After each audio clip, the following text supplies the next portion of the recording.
Ankleshwar GIDC પોલીસે જુગાર રમતા 21 ઇસમોને ઝડપી પાડી 58,900નો મુદ્દામાલ જપ્ત કર્યો. અંકલેશ્વર જીઆઈડીસી પોલીસે જુગાર રમતા 21 ઇસમોને ઝડપી પાડતા જુગારીઓમાં ફફડાટ વ્યાપી જવા પામ્યો છે. પ્રાપ્ત માહિતી અનુસાર અંકલેશ્વર જીઆઈડીસી પોલીસ મથકના પોલીસ ઇન્સ્પેક્ટર RH વાળા અંકલેશ્વર જીઆઈડીસી પોલીસ સ્ટેશનના માર્ગદર્શન હેઠળ second police inspector MG Rathod તથા પોલીસ સ્ટાફના માણસો પોલીસ મથક વિસ્તારમાં નાઇટ રાઉન્ડ પેટ્રોલિંગમાં હતા.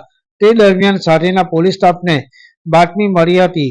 જે બાતમીના આધારે અંકલેશ્વર જીઆઈડીસી કરમાટુર ચોકડી નજીક આવેલ Nakoda product company plot number C1B 6831/6805 બંધ કંપનીની રૂમમાં રહેતા મિથુન મંડલ ઘણા બધા માણસોને બોલાવી પટ્ટાપાડાનો હારજીતનો જુગાર રમાડતા હોય, જેથી બાતમીવાળી જગ્યાએ પોલીસે રેડ કરતા 21 ઇસમોને અંગ ઝડપીના રોકડા રૂપિયા 54,100 તથા દાવ ઉપરના રોકડા રૂપિયા 4,800 મળી કુલ 58,900ના મુદ્દામાલ સાથે ઝડપી પાડી જુગાર ધારા કલમ 4(5) મુજબનો ગુનો દાખલ કરી આગળની તપાસ police sub inspector Shri M.K. Gadhvi નાઓ દ્વારા હાથ ધરવામાં આવી છે. યાકુબ પટેલ, ભરૂચ.